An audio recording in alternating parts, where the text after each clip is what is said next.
السلام عليكم ورحمة الله وبركاته সবাই কেমন আছেন? আলহামদুলিল্লাহ, আল্লাহ তাআলা সুন্দর একটা পরিবেশে বৃষ্টিমুক্ত খুবই সুন্দর একটা আবহাওয়ায় কোরআনুল কারীমের দুর্বার আকর্ষণে আল্লাহ তাআলা আমাদেরকে আসার, বসার, বলার, শোনার তৌফিক দান করেছেন। যারা এখনো দাঁড়িয়ে আছি সবাই আমরা মেহেরবানি করে বসি, খুব বেশি লম্বা সময় না, আজকে 10:30 থেকে আমরা শুরু করব ইনশাআল্লাহ। যতটুকুন পারা যায় আল্লাহ তাআলা যেন সবাইকে মনোযোগ সহকারে কথাগুলো শোনার, মানার তৌফিক দান করেন। পড়েন আমিন। ইন্নাল হামদালিল্লাহ حمدا يليق بجلاله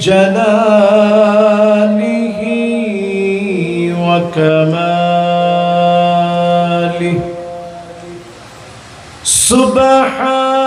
سبحانه وتعالى له الحمد في الأولى والآخرة وهو على كل شيء قدير.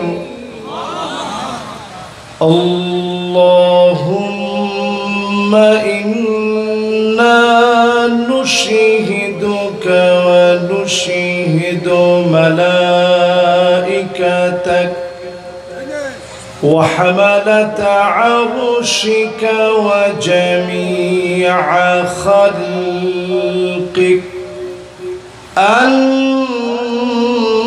أنك أنت الله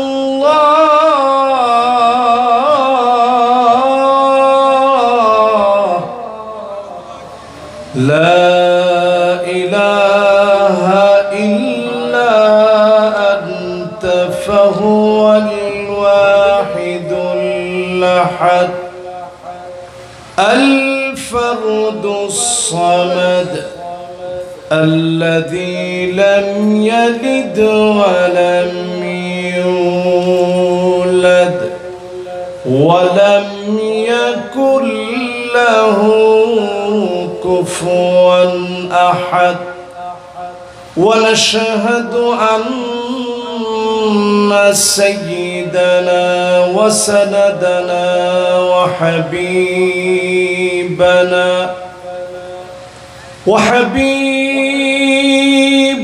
ربنا وطبيبنا وطبيب قلوبنا محمد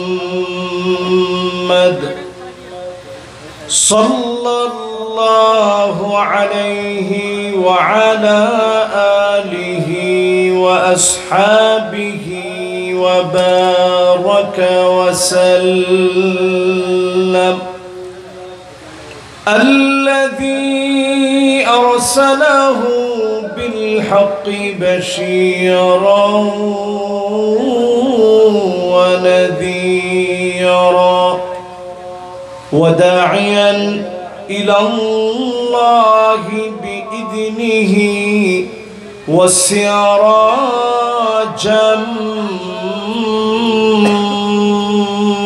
منيرا.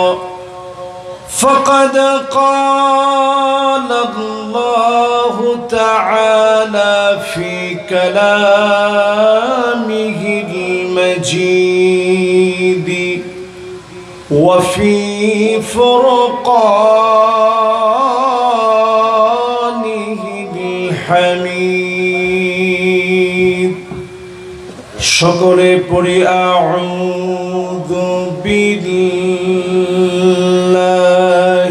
মিনাশ শাইতানির রাজীম. বিসমিল্লাহির রাহমানির রহিম.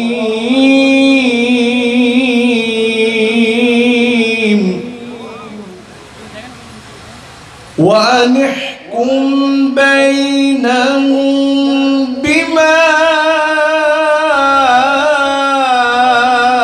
أنزل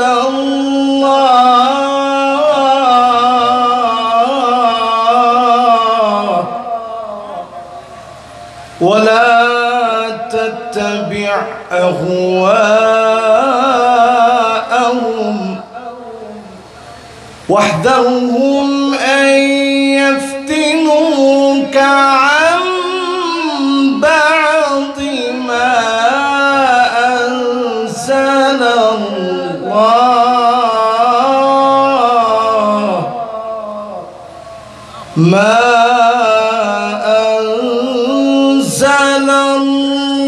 الله إليك.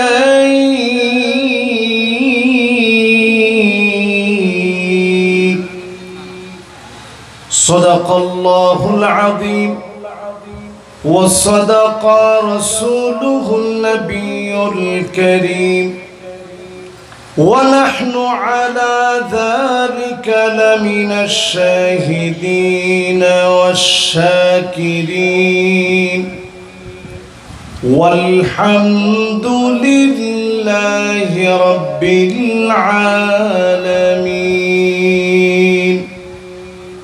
وقال تعالى في شان حبيبه مخبرا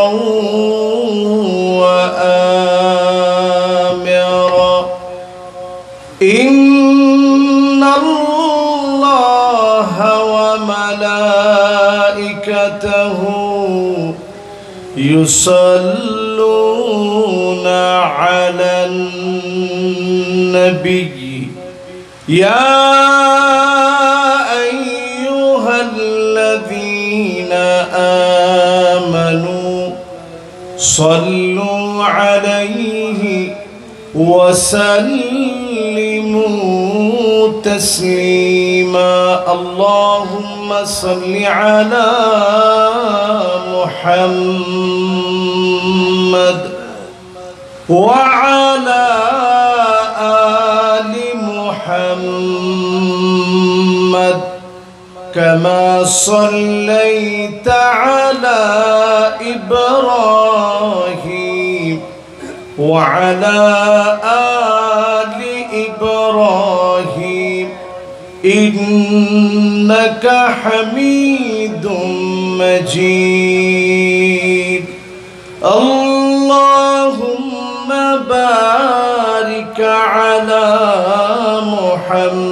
محمد وعلى آل محمد كما باركت على إبراهيم وعلى آل إبراهيم إنك حميد مجيد.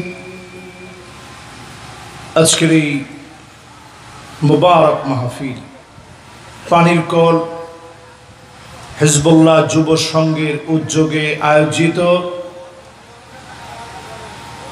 অষ্টমতম বার্ষিক তাফসীরুল কোরআন মাহফিল জগন্নাথপুর পানির কল মোড় প্রাঙ্গণের মুবারক আজকের আয়োজনের সম্মানিত প্রধান অতিথি হাফেজ মুফতি মুহাদ্দিস রবিউল বাশার হাফিজাহুল্লাহ ওয়া রাআহ অত্যন্ত জ্ঞান গর্ব কথা বলেন। একজন আলেম শুধুমাত্র আলেম না, একজন আলেম নেতৃত্ব দিবে, মানুষের পাশে দাঁড়াবে, মানবতার সবচেয়ে বেশি ফেরওয়ালা হিসাবে মানবতার গুণগান মানুষের মাঝে ছড়িয়ে দিবে। তিনি এই বয়সেও আলহামদুলিল্লাহ সকল মানুষের কাছে মিলে মিশে দিনের এই দাওয়াতকে ছড়িয়ে দিচ্ছেন। আল্লাহ পাকের কাছে আমরা দোয়া করি আল্লাহ রাব্বুল আলামিন এই মাটি মানুষের এই জনপদের খিদমতে আল্লাহ যেন ওনাকে কবুল আর মঞ্জুর করেন, পড়েন আমিন। আজকের এই মুবারক আয়োজনের সম্মানিত হাজরাত মেহমানবৃন্দ, হযরত মাওলানা কারি সরওয়ার হুসাইন হাবিবি সাহেব খুবই সুন্দর কথা বলেছেন, অল্প সময় পেয়েছেন, অল্প সময়ের স্বল্প কথায় আপনাদেরকে নিয়ে সুন্দর দামি দামি কথা বলেছেন। আল্লাহ তাআলা ওনার কথাগুলোর উপরে আমাদের সকলকে আমল করার তৌফিক দান করুক, পড়ে না আমিন। এলাকার সর্বস্থানীয় জনসাধারণের প্রাণ প্রিয় নেতৃত্ব, অনেক ভাইয়েরা আজকে এখানে বসা আছেন। হাজরাত উলামায়ে কেরাম, ফুদালা, কুরামা, আইম্মা যতজন আজকের এই মাহফিলকে আলোকিত করেছেন, সামনে উপবিষ্ট হয়েছেন মুরব্বিয়ানে এজাম, তারুণ্যের উচ্ছ্বাস, দিক দিগন্তের দিকপাল তরুণ প্রজন্মের আমার তরুণ ভাইয়েরা, এই মুহূর্তে পর্দার অন্তরালে শ্রবণরতা হয়ে শুনছে আমার মা এবং বোনেরা, সকলকে এক যুগে জ্ঞাপন করছি সর্বশ্রেষ্ঠ ইসলামের অভিবাদন। উহাইয়িকুম বিতাহিয়াতিল ইসলাম, আসসালামু আলাইকুম ওয়া রাহমাতুল্লাহি ওয়া বারাকাতুহু। দেবহাটার আওয়াজ এত আস্তে হয়ে গেল হঠাৎ করে, কি কারণ? এলাকার মানুষ তো বারুদ, আলহামদুলিল্লাহ। তো একটু জোরে সরে আপনারা বলেন তো আল্লাহু আকবার। মাশাআল্লাহ, পাশে কিন্তু আওয়াজ হচ্ছে, যার যার সিস্টেম অনুযায়ী শেষে তার মতো অনুষ্ঠান করছে।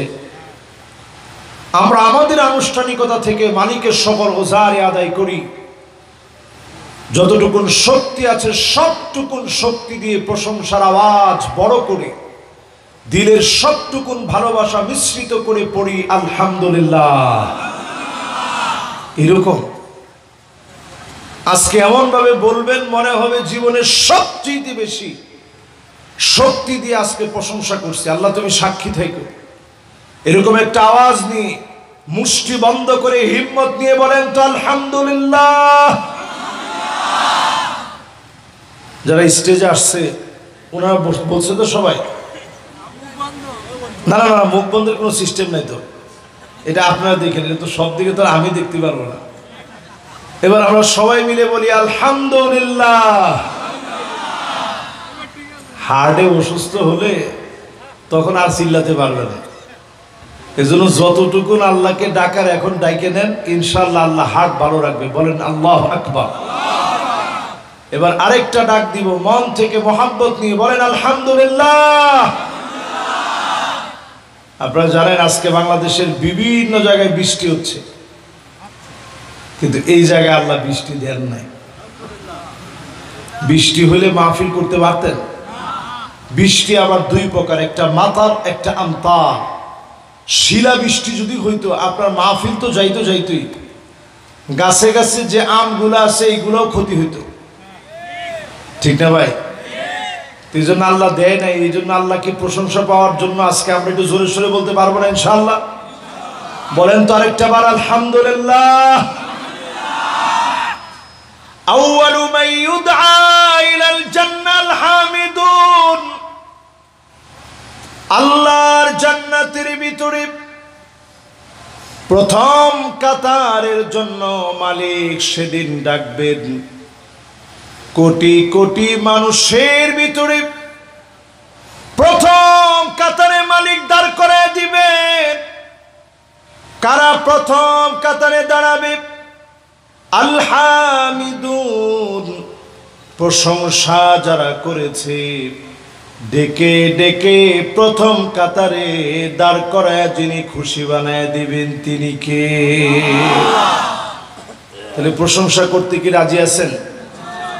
কিন্তু আমাদের দোষটা কোথায় জানেন? জিজ্ঞাসা করলে কেমন আছেন, কো হুজুর ঠাডা পড়ছে, খবর পান নাই।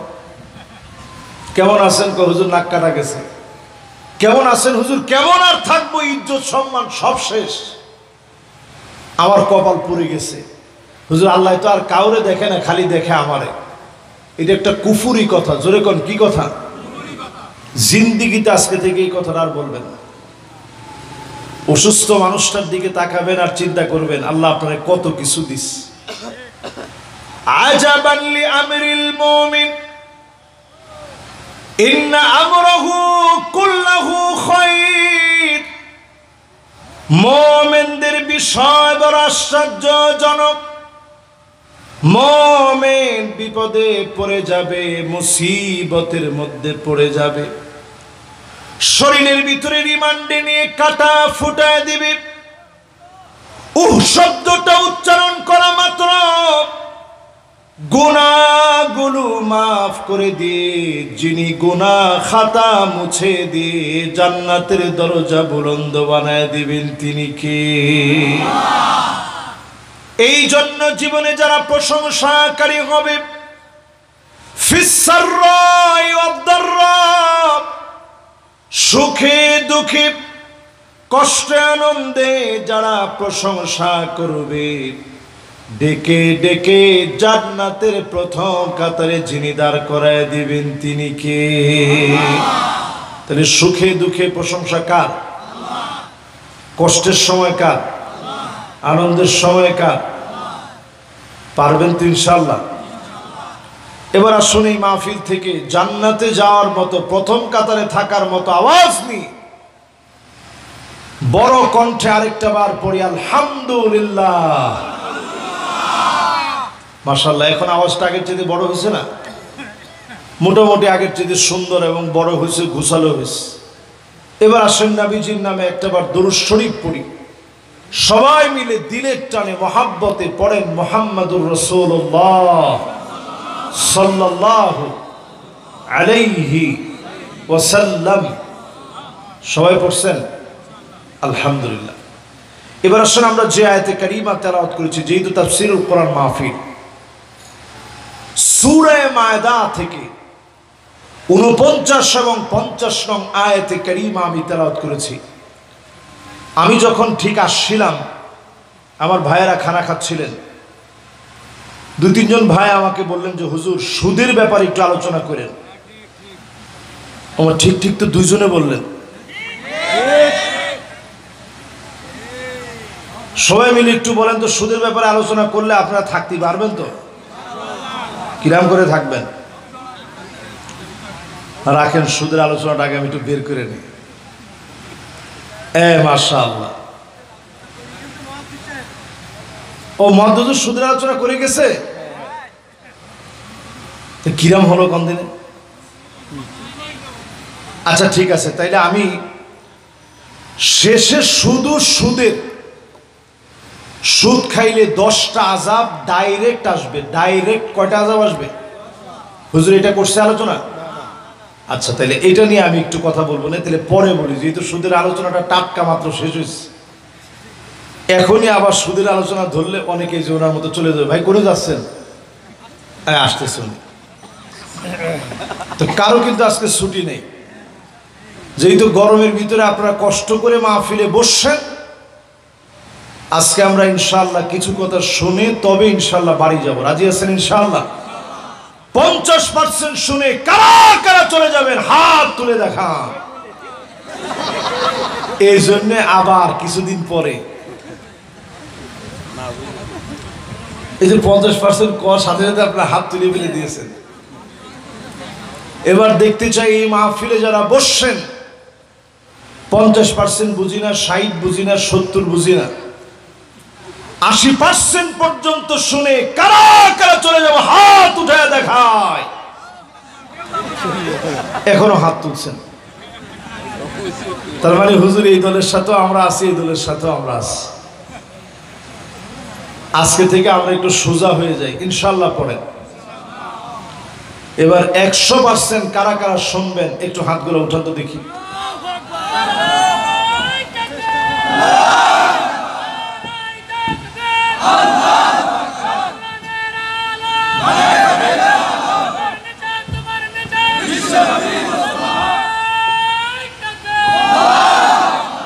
মাশাআল্লাহ, হাতগুলো নামান। একটু কষ্ট দিলাম আপনাদেরকে। এবার আসেন আমরা সরাসরি আলোচনার দিকে চলে যাই। وأن يحكم بينهم بما أنزل الله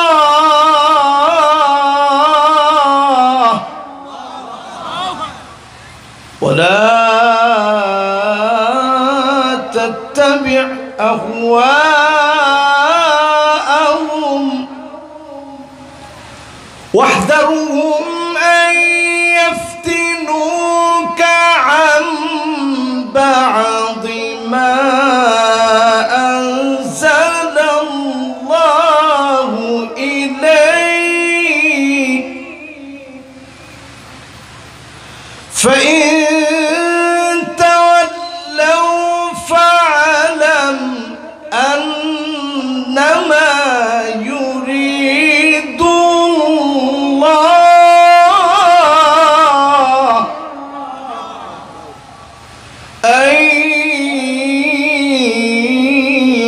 يصيبهم ببعض ذنوبهم وإن كثيرا من الناس لفاسقون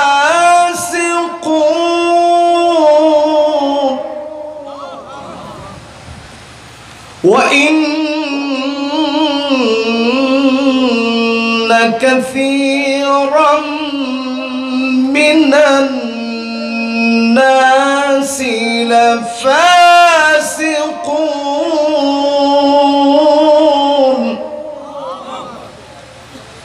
أفحكم الجاهلية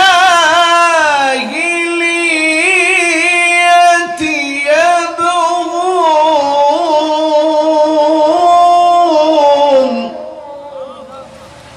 ومن أحسن من الله حكما لقوم يوقنون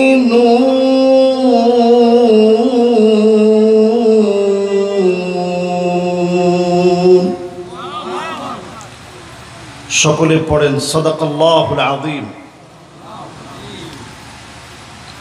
সূরা মায়দা থেকে আমি দুইটা আয়াত তেলাওয়াত করেছি। এই দুইটা আয়াতের তাফসীর যদি মাহফিলে বসে একটু শুনে যাওয়ার চেষ্টা করেন, বাদাম খাওয়া বাদ দিয়ে, বাবা বাদাম পিছনে যে বাদাম, এত সুন্দর মাহফিল দিয়েছি বাবা বাদাম বিক্রি করার জন্য না। বাদামের যে লাভ হবে তুমি আমার কাছ থেকে নিয়ে যাও, আমার পকেটে টাকা আছে। না তুমি বাইরে থাকো, অসুবিধা নেই, তুমি বাইরে থাকো, বাইরে থেকে কেউ যদি খেয়ে আসে ভিন্ন কথা, এখানে বসে আজকে বাদাম খাওয়া যাবে না। এবার সবাই একটু দিল দিয়া মনোযোগ দিয়ে শোনেন। সূরা মায়দা দুইটা আয়াত আমি তেলাওয়াত করছি, 49 এবং 50 নং আয়াত। বলেন কয়টা? কত নাম্বার? কত নাম্বার? এই দুইটা আয়াতের তাফসীর যদি শোনেন সওয়াব কেমন হবে? খায়রুল লাকা মিন আন তুসাল্লিয়া মিয়াতু রাকাত, 100 রাকাত নামাজ পড়লে যেমন সওয়াব হবে, এর চাইতে বেশি সওয়াব যিনি বান্দার আমলনামায় দিয়ে দিবেন তিনি কে? একটা আয়াতে যদি 100 রাকাতের চাইতে বেশি সওয়াব হয়, দুইটা আয়াতে সওয়াব কত হয় নাই? মাশাআল্লাহ, মুরব্বির উত্তর 100% ঠিক হয়েছে। বলেন সওয়াব কত? 200 বেশি। বাইরে পিছনের দিক থেকে ফ্যানটা দিয়ে দেন। হ্যাঁ বাজার পিছনের দিক থেকে ফ্যানটা দিয়ে দেন, বাইরে আরাম হবে। মাশাআল্লাহ, আজকে ওনারাও বসে বসে শুনবে। সবাই এবার দিলের টানে মহব্বত নিয়ে শোনেন। ভাই আমার আগে থেকে অনেক ভালো ভক্ত মানুষ, এই জন্য ওনার সাথে আজকে মজা করেই কথা বলতেছি। আপনারা সবাই আমার খুব কাছের মানুষ। আপনাদেরকে যদি কাছের না বানাইতে পারি তাহলে এই মাহফিলটা শোনার পরে আপনার দিলের ভিতরে ঢুকবে না। তাহলে বলেন আমরা কয়টা আয়াত তেলাওয়াত করছি? কোন সূরা? আয়াত নাম্বার কত? লিল্লাহে তাকবীর। এই তো কিছু মুখস্থ হয়ে গেছে। এবার বলেন দুইটা আয়াত যদি আমরা তাফসীর শুনে যাই সওয়াব কত? 200 চাইতে অনেক বেশি। ওটা আমার দিকে না বাজান, আমার লাগবে না, এই ভাইদের দিকে দাও। আমার দিকে ছোট্ট ফ্যান আমি দিয়ে নিছি, বাস, আমার আর কিচ্ছু লাগবে না। এই ভাইদের দিকে দিয়ে দাও যাতে করে ভাইদের একটু আরাম হয়। আল্লাহ রাব্বুল আলামিন শুরুতেই জানায় দিলেন وَأَنِحْكُمْ بَيْنَهُمْ بِمَا أَنزَلَ اللَّهُ।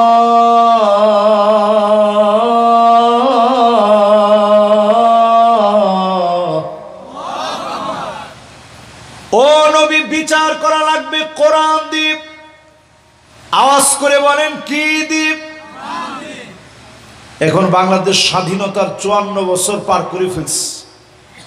আমাদের দেশে কোন বিচারটা কোরআন দিয়ে হয়? একটু মুসলমান সত্যি কথা আওয়াজ দিয়ে বলেন তো দেখি। আরে না, দুই একটা হয়তো, অর্ধেকটা, চারের এক, একটুও না। আল্লাহ পাক ডাইরেক্ট জানায় দিলেন নবী বিচার করা লাগবে কোরআন দিয়ে। এই জমিনের ভিতরে 5টা শাসন আসবে।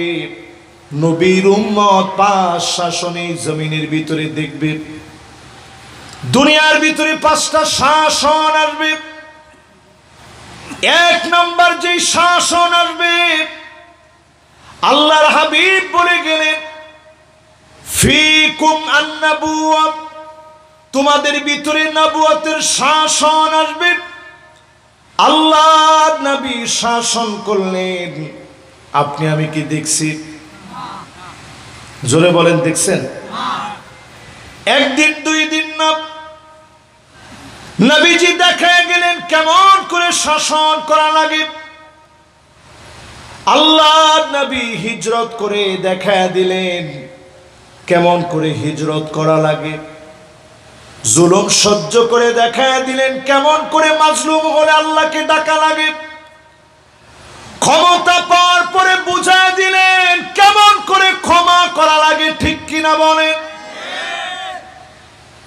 এই শাসন এই পৃথিবীতে এস্টাবলিশড হয়েছে।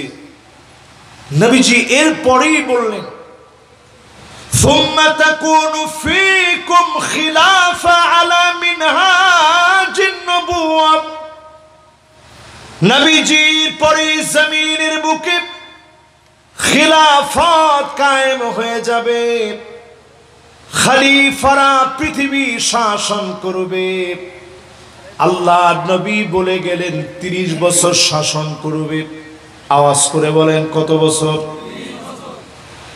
নবীজি বলে গেলেন ওমর হবে এমন এক দরজা, যেই দরজা ভেঙে ফেললে ফিতনা ডুববে সমুদ্রের ফেনার মতো করে। হযরত ওমরকে শহীদ করে দেওয়া হলো। ফিতনাগুলো সমুদ্রের ফেনার মতো ঢুকলো, আজ অবধি ঢুকতেছে। আল্লাহ নবী সাহাবীদের আদর্শ ধরে রাখতে বললেন ওয়া'আদ্দু আলাইহা বিন নাওয়াজিস, নাওয়াজিস দাঁত দিয়ে আঁকড়ে ধরতে বললেন। এই মারির দাঁত দিয়ে কামড়ে ধরতে বললেন। সামনের দাঁত দিয়ে ধরলে ছুটে যেতে পারে। নবীজি মারির দাঁত দিয়ে সাহাবায়ে কেরামের আদর্শ ধরতে বললেন। খলিফায়ে রাশিদিন, খুলাফায়ে রাশিদিনদের আদর্শ নবীজি আঁকড়ে ধরতে বললেন, দাঁত দিয়ে কামড়ে রাখতে বললেন। 30 বছরের ভিতরে শেষ হয়ে গেল। আল্লাহ নবী তারপরে বললেন সুম্মা মুলুকান আবদান, রাজতন্ত্র শুরু হবে জমিনের ভিতরে। শাসন আসবে 5টা। আওয়াজ করে বলেন কয়টা? 1 নাম্বার নবুয়তের শাসন শেষ। 2 নাম্বার খুলাফায়ে রাশিদিনদের শাসন শেষ। 3 নাম্বার রাজতন্ত্র। জোরে বলেন কি? এই 3টা আগে আপনারা একটু পড়া দেন তাহলে সহজ হবে। 1 নাম্বারটা কি? মাশাআল্লাহ, নবুয়তের শাসন, মাশাআল্লাহ। 2 নাম্বারটা কি? খুলাফায়ে রাশিদিনদের শাসন। 3 নাম্বার শাসনটার নাম কি? রাজতন্ত্র। এই পৃথিবীতে মুসলিম শাসকরা শাসন করছে 1-2 বছর না, শত শত বছর নয়, 1000 বছর ধরে ইউরোপে শত শত বছর মুসলমানরা শাসন করেছে। অটোমান সম্রাটরা বছরকে বছর সারা দুনিয়ার বিভিন্ন অঞ্চলকে শাসন করেছে। ভারতকে আমরা শাসন করেছি শত শত বছর। সেই দিন বেশি দিন বাকি না, আবার আমরা শাসন করব। জোরে করে আল্লাহু আকবার। তাহলে এই পৃথিবীতে কয়টা শাসন আসবে? 5টা। 1 নাম্বার জোরে, 2 নাম্বার, 3 নাম্বার রাজতন্ত্র। নবীজি বলছেন রাজতন্ত্র শেষ হয়ে যাবে। এরপরে আল্লাহর হাবিব বলেন সুম্মা তাকুনু মুলুকান জাবারিয়া, সৈরা শাসক আসবে, আলেমদের উপরে জুলুম নির্যাতন হবে। একের পর আলেমদেরকে জুলুম নির্যাতন করে কোণঠাসা করা হবে, মিথ্যা মামলা হামলা দেওয়া হবে, নেককারদেরকে অপবাদ দেওয়া হবে। এমন স্বৈরা শাসন বাংলাদেশে ছিল কি ছিল না? আরো আসতে বলেন। বেশি দূরে যাওয়া লাগবে না, একটু তাকান।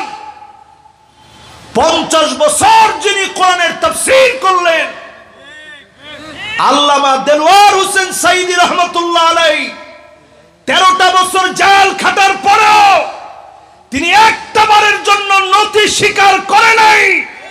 শেষ দিন পর্যন্ত হাসি দিয়েছেন, প্রমাণ করে দিয়েছে জালেমের জুলুম মাজলুমের হাসি কেড়ে নিতে পারে না, পারে না, পারে না।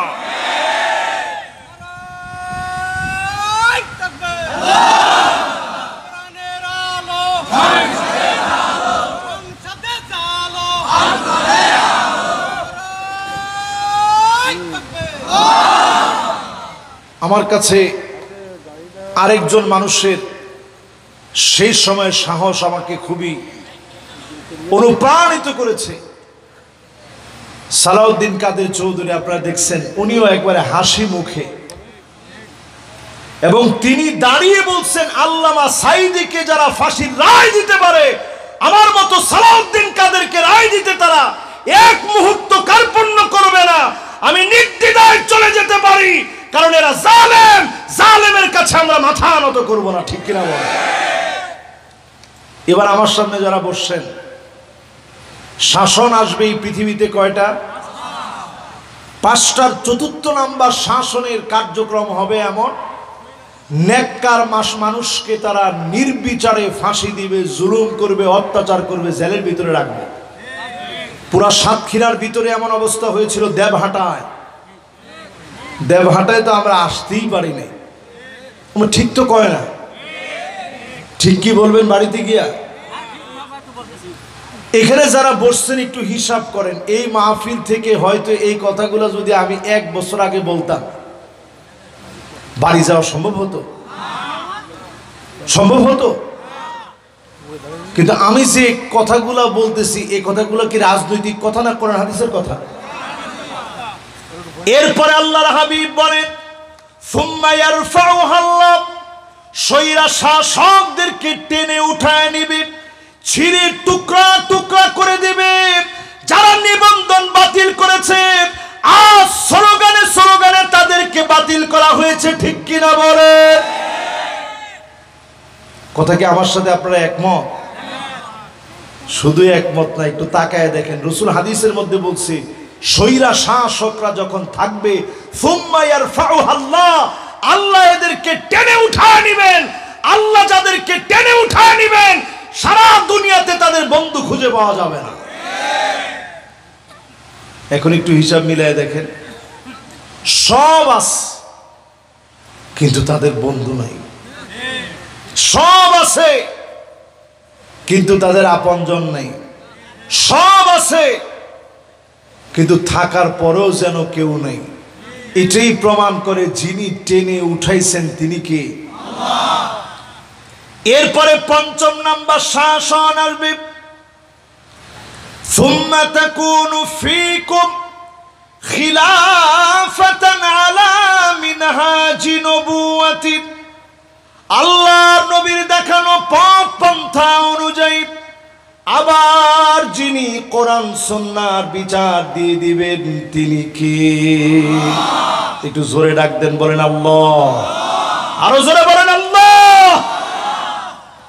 আমি দ্ব্যর্থহীন কণ্ঠে আজকের এই মাইকে বলতে চাই, সামনের বিচার সব কিছু আসতেছে, কোরআন সুন্নাহর বিচার ব্যবস্থা যদি না আসে, বাংলাদেশে 6টা বড় বড় বিপদ আসতেছে। ঠিক, আর একটু আস্তে কর। এবার মনে এবং খাতা কলমে লিখে রাখেন একটা একটা করে। এই জায়গায় যদি মিস্টেক করেন 6টা বড় বড় আযাব আসতেছে বাংলাদেশ। আমি দেবহাটায় যদি কোনোদিন জীবিত থাকি, যদি কোনো মাহফিলে আসি, ফেইল হলে আপনি অন্তত যদি সামনাসামনি বলতে না পারেন, কানে কানে বললেন হুজুর যা বলছিলেন ঠিক হয়ে গেছে। তো 1 নাম্বার আযাব আসবে ইমারাতুস সুফাহা। নির্বোধরা আমাদের উপরে জুলুম করবে। এখনো তাকায় দেখেন, টকশোতে যারা হুজুরদেরকে মোল্লা বলে, 500 টাকার মোল্লা বলে যারা গালি দিতে পারে, অনতিবিলম্বে তাদের বিচার হওয়া লাগবে। ঠিক কিনা বলে? আমরা তো বাংলাদেশে ভাড়াটিয়া না। তো চিন্তা করেন, যেই লোক 500 টাকায় নাকি মোল্লাদের ফতোয়া পরিবর্তন হয়, এরকম কথা যদি বলা শুরু করে, এবং এমন কি সে তার বক্তব্যে বলছে, মা বোনদেরকে বলবো এই সমস্ত হুজুরদের বাচ্চা কাচ্চা আপনাদের পেটে আপনারা নিয়েন না। এরপরেও যদি আপনি তার জানাজা পড়ার জন্য যদি রাজি থাকেন, আজকে থেকে নিয়ত করেন, এমন ফজু পাগলা এদের জানাজার নামাজ পড়া জায়েজ হবে না। ঠিক কিনা বলে? অনতি বিলম্বে এদের ব্যাপারে সিদ্ধান্ত নেওয়া উচিত। এই লোকগুলো প্রত্যেকটা দলের জন্য ক্ষতিকর। একটা দলের অবদানকে এরা নষ্ট করে দেয়, একটা দলের সুন্দর পরিচয়কে এরা নষ্ট করে। এজন্য আজকের এই মাহফিল থেকে আমরা জোর দাবি জানাই, আলেমদেরকে যারা আঙ্গুল তুলে কথা বলে, আল্লাহর হাবিব বলতেছে মাল্লাম ইয়ারিফ লি আলিমিনা হাক্কাহু, যে আমার আলেমের হক জানে না, সে সব হতে পারে, নবীর উম্মত হতে পারে না। কথা কি বুঝে আসছে আপনাদের? তাহলে 1 নাম্বার যদি এই জায়গায় ভুল করেন, এরকম পাগল টাগল যেগুলো আছে এগুলোর ব্যাপারে আগে সজাগ হওয়া লাগবে। সজাগ হয়ে যদি ক্ষমতাকে পাকাপুক্ত করা হয়, তাহলে দেশ আর জাতির জন্য কল্যাণ হবে। ঠিক কিনা বলে? আমি নবীজির হাদিস শোনাইলাম। 2 নাম্বার কি আযাব আসবে হাদিস থেকে, এই হাদিসটি সহিহ হাদিস। 2 নম্বরে আল্লাহর হাবিব বলেন কাসরাতুশ শার, নতুন নতুন শর্ত আরোপ করা হবে। আগে যেমন আলেমদেরকে মৌলবাদ বলা হতো, জঙ্গিবাদ বলা হতো, রাজাকার বলা হতো, আবার নতুন করে নানা নামে বেনামে আলেমদেরকে গালি দেওয়া হবে। ঠিক কিনা বলে? এখন তো হচ্ছে। নতুন করে দেখলাম মহিলারা নামছে, চেয়েছিলাম হিস্সা, এরপরে তার আমি বলতে পারতেছি না। একটু চিন্তা করেন, ওরা নাকি হিস্সা চেয়েছে, আমাদের কাছে অংশ চেয়েছে। স্বামী তার স্ত্রীকে জিজ্ঞাসা করে খাটের মধ্যে বসতে হবে যে আমি কি বসতে পারি? কি আজীব ব্যাপার। বলতেছে ঘরের ভিতরে কোনো কর্তৃত্ব চলবে না, এমনি মহিলারা সেই কর্তৃত্ব খাটায়। নেতা তো নেতা মাহফিলে, হুজুর তো হুজুর মাহফিলে, কিন্তু ঘরের ভিতরে কি অবস্থা এটা একমাত্র ওই ব্যক্তি ছাড়া কেউ জানে। বর্তমান পৃথিবীতে মহিলাদের পাওয়ার দিতে দিতে এমন জায়গায় গেছে, 1 নাম্বার মহিলাদের ভিতরে একটা বৈশিষ্ট্য বর্তমান সময়ে একেবারে সবার ভিতরে ঢুকে গেছে, ওইটার নাম আন্নানা। সব আমার নামে দিয়ে দাও, তোমার মা বাপকে 1 টাকা দিতে পারবা না, এমন মহিলা সারা বাংলাদেশে থাকলেও দেবহাটায় নাই। না না আছে এরকম। এরপরে দেখবেন মান্নানা সারাদিন বলবে আমি দেখে আপনার ভাত খাইয়ে গেলাম। অন্য মহিলা হলে পোলাও খেত। এরকম মহিলা কি আছে দেবহাটায়? আজকে কয়বার বলছে আপনারা? এরপরে দেখবেন কান্নানা, আপনার ছায়াটা দেখতে পারে না, দেখলেই ঝগড়া শুরু। এখন এরকম মহিলা আছে? মুরব্বীরা একজন আরেকজনের দিকে কিরে কি অবস্থা আছে? আছে না? খুব আছে। এরপরে দেখবেন হান্নানা, সারাদিন পরে একটু আসছেন, আয়সা বলছেন স্ত্রী একটু 1 কাপ চা বানায় দিও তো।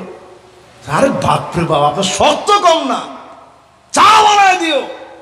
সারাদিন কাম করে কুল পায় না, আপনি চা খাওয়ার আবদার জুড়ছেন, সাথে সাথে আপনি বলছেন আরে না এটা দুষ্টামি করেছি, কিসের চা, জীবনে কোনোদিন চা খেয়েছি না কেন। এরপরে দেখবেন হাদ্দা আঁকা, কিছু একটা কিনে আনছেন, ঢাকা গেছিলেন, একটা শাড়ি পছন্দ হয়েছে নিয়ে আসছেন, আয়না স্ত্রীর সামনে দিচ্ছেন, দেখো কি সুন্দর শাড়িটা আনছি, দেখে কই কি আনলেন, এই কালার তো মরে যাবে, বাঁচবে না কলা। আসলে কি কালার মরবে না আমরা মরব। এরপরে দেখবেন এমন সব মহিলা বের হবে সাদ্দাকা, কথায় কথায় স্বামীর সঙ্গে তর্ক যুদ্ধ করবে, এরকম মহিলা এখন আছে না নাই? মাশাআল্লাহ। আমি মনে করছি যে মুরব্বীরা একজনও সাই দিবে না, মুরব্বীরা আছে আছে হুজুর। এরপরে দেখবেন বাররাকা, শুধুমাত্র মুখে তর্কই করবে না, লাঠি নিয়ে পিটাইতেও দেরি করবে না, এমন মহিলা এখন আছে না নাই? এরকম মহিলা আছে। এটা সবচেয়ে ভালো বলতে পারবে নেতারা যারা বসা আছে, বিচার তো ওনাদের কাছে আসে না, ওনাদের কাছে বিচারটা আসে যে নেতা বিচার করে দেন। কি বিচার? আমারে মারিয়েছে সন্ত্রাসী কায়দায়। কোন সন্ত্রাস? কারে বাড়ির উপরে মারিয়েছে। এত বড় সন্ত্রাস বাড়ির উপরে গিয়ে তোরে মারলো, এই সন্ত্রাস আবার কে? কি বলবো, লজ্জার কথা, আমার বই তো আমারে মারিল। এরকম মহিলা এখন আছে না নাই? এখন এই ওয়াজ করার পরে মা বোনরা বলবে এতক্ষণ তো হুজুরি ঠিক ছিল, দেশ নিয়ে বিভিন্ন কথা বলছে, হঠাৎ করে আবার নারীদের দিকে হুজুর চলে গেল কেন? ওই দিনে এক মহিলা বক্তব্যে বলতেছিল প্রত্যেক জুমায় নাকি আমরা নারীদের বিরুদ্ধে কথা বলি। আচ্ছা, যে কথাগুলো এখন হয়েছে এরকম বৈশিষ্ট্যকে আজকে থেকে 50 বছর আগে ছিল? একজনে কইছে ছিল। আচ্ছা, থাকলেও এখন বেশি না কম? 50 বছর আগে কম ছিল না বেশি ছিল? যিনি বলছে যে ছিল, একটু হিসাব করে দেখেন তো, 50 বছর আগে অজুটা করে বের হলে স্ত্রী এরকম গামছাটা নিয়ে দাঁড়ায় থাকতো যে আমার জামাই এখন অজু করে বের হয়েছে, হাতটা মুছবে, ঠিক না? কিন্তু সময়ের পরিবর্তনে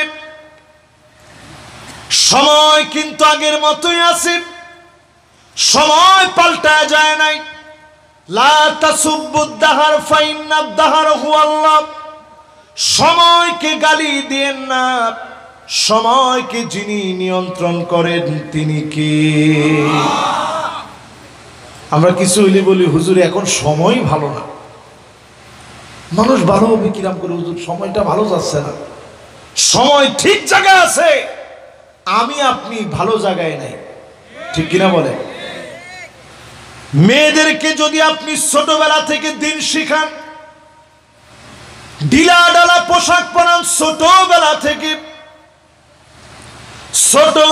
থেকে লজ্জা বোঝান, পর্দানিশীন ছোটবেলা থেকে বানান, বাবার সামনে অমূলক পোশাক পরা বন্ধ করে দেন, মেয়েটা লজ্জাশীলা হবে। ছোটবেলা থেকে মেয়েকে নূপুর পরালে ভিতরে কোনো ঝুনঝুনি রাখবেন না, চুল কাটালে সুন্দরভাবে চুলটা কাটান, নম্র ভদ্রভাবে লাজুকতা শিক্ষা দিয়ে এই সন্তানকে যদি আপনি বড় বানান, এমন মেয়ের কারণে নবীজির পাশে যিনি জান্নাতে বাড়ি বানায় দিবেন তিনি কে? এই জন্য কাজটা তো শয়তান সহজে হতে দিবে না। এই জন্য অন্য কোন সংস্কারের কোন প্রতিবেদন আগে বের হয় নাই। নারী সংস্কারের প্রতিবেদন সবার আগে জমা দেওয়া হয়েছে, 318 পৃষ্ঠার লম্বা চূড়া একটা প্রতিবেদন দেওয়া হয়েছে। এটার মধ্যে প্রথমেই তারা আনছে যে ঘরের ভিতরে আর পুরুষের কর্তৃত্ব চলবে না, নারী আর পুরুষের সমান অধিকার দিতে হবে। সেইখানে তারা নিয়ে আসছে যারা যৌন কর্মী আছে এদেরকে শ্রমিকের মর্যাদা দেওয়া লাগবে। যদি যৌন কর্মীদেরকে শ্রমিকের মর্যাদা দেওয়া হয়, তাহলে যারা জেনাকার, যারা দর্শনকারী, এদেরকেও তো শ্রমিকের অধিকার দেওয়া লাগবে। কত বড় নির্লজ্জার বেহা হলে পরে এই মেয়েদের শ্রমিকের অধিকার চায়। আজ পর্যন্ত কোনো একজন পতিতা তার নিজের অধিকার চেয়ে কোনো আন্দোলন করেনি, অথচ তাদের পক্ষে দাঁড়িয়ে তারা আন্দোলন করে বোঝাতে চায় বাংলাদেশটা একটা মুসলিম দেশ, আমরা যাতে একটু গরম হয়ে যাই, গরম হলে তারা যেন বোঝাতে সুবিধা হয়। এই দেখেন মোল্লা মুন্সিদের অবস্থা। আমরা আজকে পরিষ্কারভাবে মিডিয়ার সামনে বলতে চাই, আপনাদেরকে সাক্ষী রেখে বলতে চাই, আপনার স্ত্রী নতুন করে যে শব্দের সঙ্গে পরিচিত হচ্ছে, ঘরের ভিতরেও নাকি স্বামী ধর্ষণ করতে পারে, এই কথা কান থেকে জেনে ফেলে দেন। এই কথার সঙ্গে মুসলমানদের কোনো সম্পর্ক নাই, ঠিক কিনা বলে? নারী অধিকারের নাম করে বর্তমানে এখন এই কথাও গিলায় খাওয়ায় দেওয়া হচ্ছে যে পুরুষের প্রভুত্ব মানবেন কেন, নিজেরটা নিজে বেছে নেন, বের হয়ে যান, বাস বের হয়ে গিয়ে নিজেরটা নিজে বেছে নেন। অথচ আল্লাহ তাআলা যে মহারানার অধিকার নারীকে দিয়েছে, এই ব্যাপারে নারী সংস্কারের ভিতরে বলা দরকার ছিল, মহারানার অধিকারকে নিশ্চিত করেন, বিয়ার রাতেই মহারানা বুঝে নিয়ে এরপরে সংসার করা হোক। এইরকম একটা নীতি তারা আনতে পারে নাই, ঠিক কিনা বলেন? তারা যৌতুকের বিরুদ্ধে ভালো কোনো পদক্ষেপ নিতে পারে নাই। তারা কোন বিষয় আনছে? 4টা বিয়ে করা নিষিদ্ধ, এ ব্যাপারে আইন চায়। আচ্ছা ঠিক আছে, আপনি এই বিষয়ে আইন করলেন, তাহলে যেই মেয়েরে আপনি বাহিরে অসংখ্য পুরুষের সঙ্গে, পর পুরুষের সঙ্গে মিলিত হয়ে তাকে আপনি শ্রমিকের মর্যাদা দিতে চান, আবার একই জায়গায় 4 জন নারীকে বিবাহ করবে, এইটাকে আপনি কোন অধিকারে নিষিদ্ধ করতে চান, ঠিক কিনা বলে? এবার আসেন প্রিয় ভাইয়েরা, আমার পয়েন্টের দিকে ফিরে যাই। বলছিলাম বাংলাদেশে 6টা শাস্তি আসবে। 2 জন ভাই উঠতেছেন, যদি বসেন আমরা খুব খুশি হব। মাশাআল্লাহ, দেখি বসে কিনা। ওরে আল্লাহ, 2 জনই হুজুর, আমার নিজের মানুষ। মাশাআল্লাহ, 1 নম্বরে যাচ্ছে, চলে আসবে ইনশাল্লাহ। বলেন। ও আমারও সময় বেশিক্ষণ নাই, আর আধা ঘন্টা। কোন দিয়ে সময়টা চলে গেল আমি নিজেও জানি না। আচ্ছা এবার আমার দিকে তাকান, বলেন কয়টা শাস্তি আসবে? 1 নাম্বার বলেছি ইমারাতুস সুফাহা, নির্বুদ্রা যদি কোনোভাবে ক্ষমতায় বসে যায়। 2 নাম্বারে শর্ত সারায়াত বেড়ে যাবে, আবার ধরপাকড় বেড়ে যাবে। আওয়াজ করে বলেন ঠিক কিনা? 3 নাম্বারে বিয়াউল হুকম, টাকার বিনিময়ে আইন বিক্রি হবে, আইন আদালত বিক্রি হয়ে যাবে। বিচারপতি মানিকদের মতো এমন বিচারকরা বসবে অলিতে গলিতে, নির্বোধরা আবার নির্দোষ মানুষদেরকে দোষী বানায় দিবে, ঠিক কিনা বলেন? কথা মনে বুঝেন নাই? বুঝছেন? 3 নাম্বার শাস্তি আসবে, অলিতে গলিতে আবার আইন বিক্রি হয়ে নির্দোষ লোকদেরকে দোষী বানানো হবে। 4 নাম্বার ইস্তিগফাফাম বিদ্দাম, জেনোসাইড শুরু হবে, গৃহযুদ্ধ লেগে যাবে। ও বাঙালি, বাংলাদেশে আমার ভাইয়েরা, দেবহাটার প্রাণ প্রিয় ভাইয়েরা, খুব সতর্ক থাকবেন। ভারত পাকিস্তানের যে লড়াই চলছে, বারবারই ভারত চাচ্ছে আমাদের দিকে কোনোভাবে যেন আক্রমণ করা যায়। বারবার তারা দেখবেন নানাভাবে উস্কানি দিচ্ছে। এই উস্কানিতে মেতে উঠা যাবে না। যত চুপি আপনি থাকবেন, ঠিকই তারা আমাদের দিকে আসবে। পাকিস্তানের সঙ্গে না পেরে আমাদের সঙ্গে যখন আসবে, বড় ধরনের ক্ষতি হবে।